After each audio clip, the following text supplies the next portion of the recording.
Eu quero chamar a atenção para dois concílios da Igreja Católica.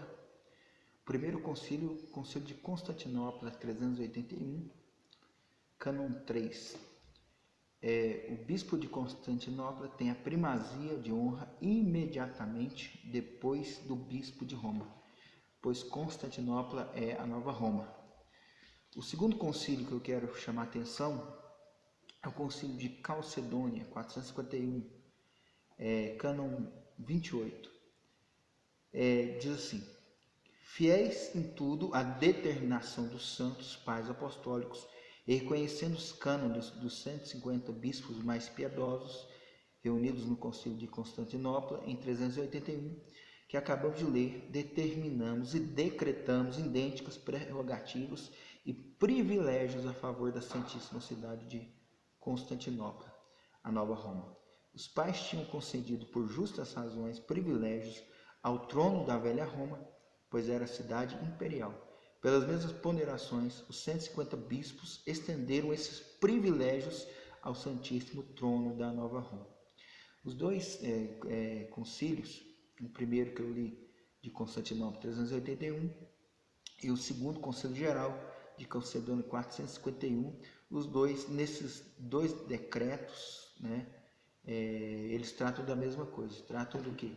Da extensão dos privilégios de Roma para Constantinopla.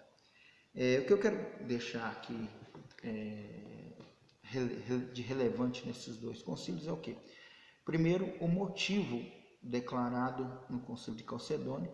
Esse aqui é um concílio geral, não é um concílio regional, é um concílio geral que está dizendo que os privilégios que Roma, que a Igreja de Roma tem, diz assim: os pais tinham concedido por justas razões privilégios ao trono da velha Roma, pois era cidade imperial. Aí eles querem estender os privilégios da Igreja de Roma para Constantinopla, colocando ela em segundo lugar, o que foi falado em Constantinopla. O bispo de Constantinopla tem a primazia de honra imediatamente depois do bispo de Roma, pois Constantinopla é a nova Roma. Então, duas coisas que eu quero falar. Primeiro, aqui está declarado o porquê, e são dois concílios gerais que estão declarando abertamente o porquê que Roma tinha privilégios. Esses concílios gerais, que são documentos da igreja, que são determinações da igreja, eles relatam que os privilégios da Igreja de Roma, somente no cânon 28 aqui no cânon 28 de Calcedônia, 451, Concílio Geral, é porque Roma era cidade imperial.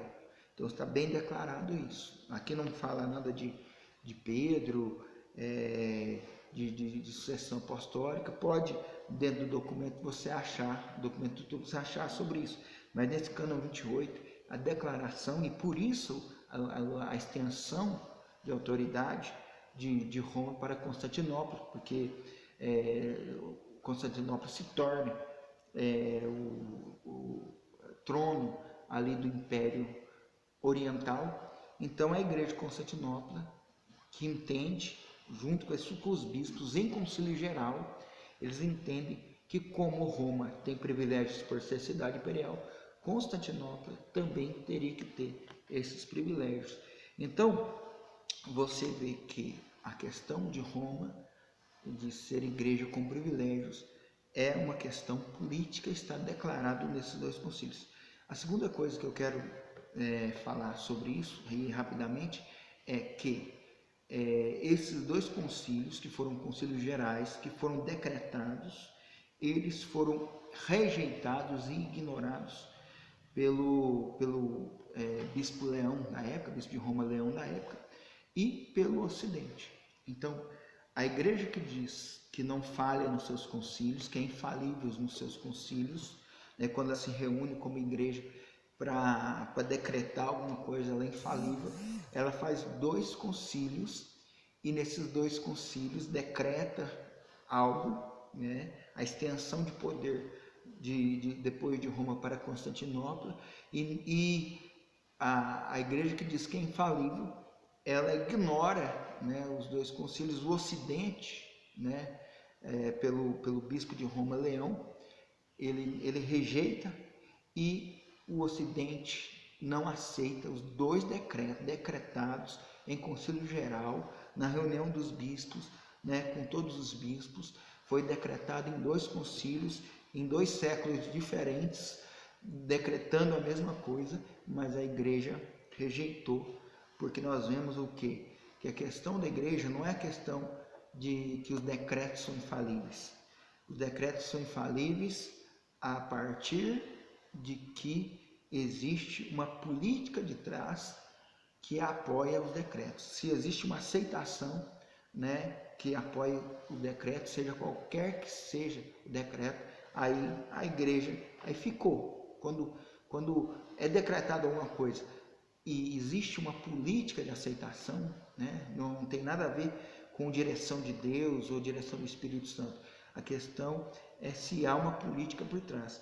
Então, o Oriente recebeu, foi decretado, o Oriente se beneficia com os dois decretos, mas o Ocidente rejeita e não aceita, né, e vista da ação do bispo de Roma, Leão. Então, nós vemos as falhas dos decretos e naquilo que a igreja reunida em concílio decretou, mas não foi aceito. Então a política de trás rejeitou um decreto da igreja que se diz infalível.